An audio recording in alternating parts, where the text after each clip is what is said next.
Right now we're on an abandoned portion of historic Highway 80 near what was once Stanwix Station. Now you may never have heard of Stanwix Station before, but it was the site of the westernmost battle of the American Civil War. And what we're going to explore today also may or may not, who knows, have a link to Buffalo Bill Cody.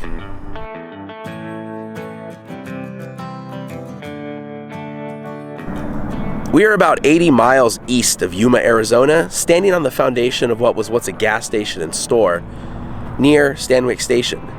Stanwix Station was founded in the 1850s as a stagecoach stop on the Butterfield Overland Stagecoach, and in 1862 it was the site of the westernmost battle, if you could call it a battle. It's called the Battle of Stanwix Station, but it was more a skirmish, if anything, but the westernmost battle of the American Civil War. It was a small skirmish. About 20 Confederate soldiers and 25 Union soldiers were involved. After an exchange of gunfire, one Union soldier was injured. No Confederates were injured, but the Confederates retreated, and it did lead to a later skirmish a little bit east of here where there were some casualties.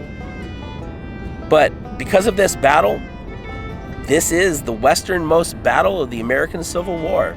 At least the westernmost battle where there was actually any fighting. There is a town in California that claims to be the westernmost battle, but all that happened there was a cannon was fired. There was no actual fighting between the Confederates and the Union soldiers. Later, when the railroad was built, the station moved from the Gila River to the railroad tracks, and the railroad is just right on the other side of Interstate 8 behind me.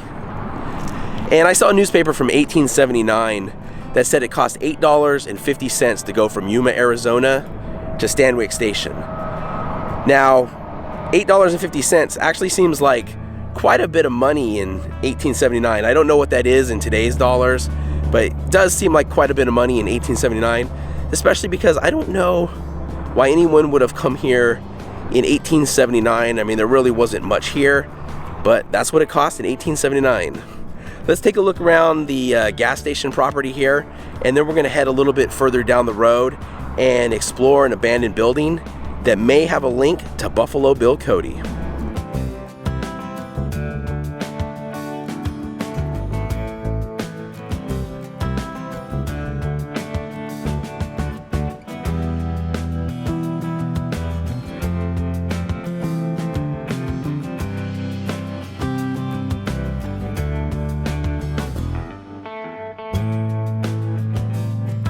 Looking around, I really couldn't find anything that dates the gas station. I'm not sure when it was built and when it was in use till. If anyone knows, let me know in the comments. But let's go look at a building we do know is much older, one that possibly links to Buffalo Bill Cody, and we'll talk about that building once we get there.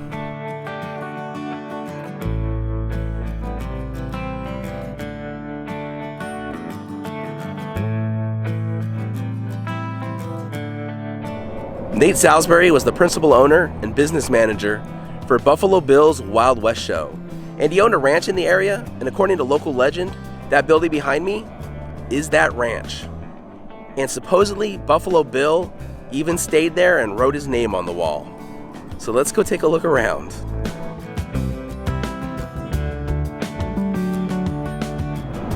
Now here's a corral at the ranch. Nate Salsbury died in 1902. And it does look like this corral has been definitely in use since 1902. Some of the wiring on the fence doesn't look to be 120 years old. But then again, I'm not a metal expert, so I can't say for 100% certainty on that. But it does look like it's been in use in the last 120 years. But it does make sense that Buffalo Bill would have visited Nate Salsbury here. Buffalo Bill did live in nearby Oracle, Arizona, which is about 170 miles away. And Nate Salsbury was his business partner. So yeah, he definitely could have come out to this area and visited his partner. Now, whether he really wrote his name on the wall up in the building, I don't know. I don't know if this was actually the building that Nate Salsbury lived in, if this was his ranch. I couldn't find any concrete proof of that. There are a few websites that talk about it but nothing that offers absolute proof that this was the ranch. But it did say Buffalo Bill Cody 1902 on the wall. Those dates would have matched up. Whether it was actually written by Buffalo Bill Cody in 1902 or not, that I don't know. But let's go take a look at the building itself and we'll see what we can find up there.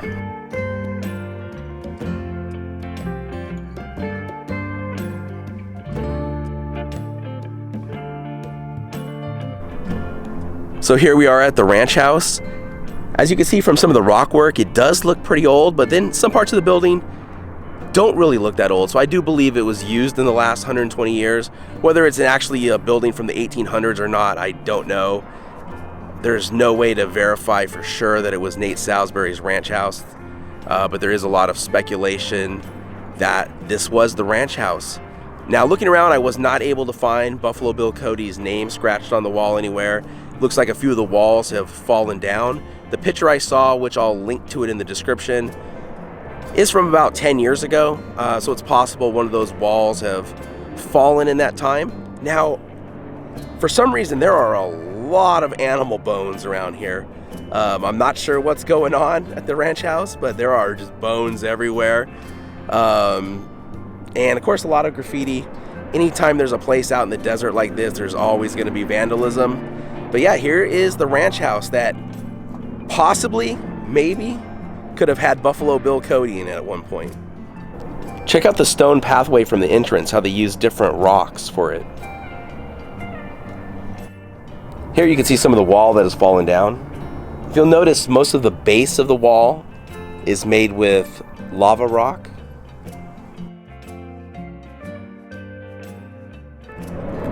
Check out this fireplace. This is really cool. It's amazing that some of the wood framing on the windows still exists, at least in a couple windows anyway. Whatever these outer buildings were, you could tell they were a later addition because you could tell the difference in the concrete from the main building to once you go outside, and you can see it's much more modern concrete out here. This room behind me is really interesting. You can see all the metal and piping and everything through the walls here, and then there's just a really small opening to get into it. I'm not sure if this was a bathroom or a safe or what this was, but it's definitely pretty interesting and different than all the other walls of the building. So looking around, and I'm not sure how good this comes out on the camera, you can see the date 1902 scratched in the wall. From the picture I saw of Bill Cody's name scratched in the wall, the 1902 date was right next to his name, and that's how they figured that Bill Cody scratched his name on the wall in 1902. Well, here's the 1902 portion of the wall. The Bill Cody portion of the wall is nowhere to be found, so looks like somebody might have actually taken that.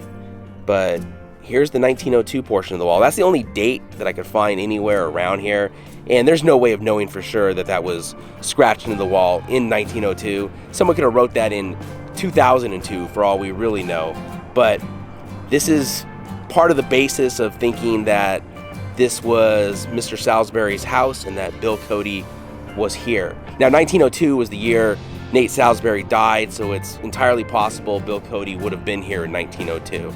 So the date does make sense, but there's just no way of verifying that Bill Cody actually scratched his name in the wall in 1902.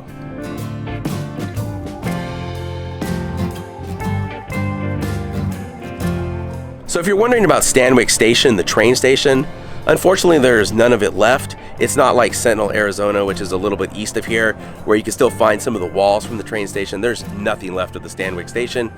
In Stanwix Station, there's pretty much this building and the foundation of the gas station that we were at the beginning of the video. So that's our look at Stanwix Station, the site of the westernmost battle of the American Civil War, a ranch house that may or may not have had a link to Buffalo Cody, and well, that's pretty much it. Thank you so much for watching. If you enjoyed the video, please give it a thumbs up, consider subscribing, and we'll see you next week.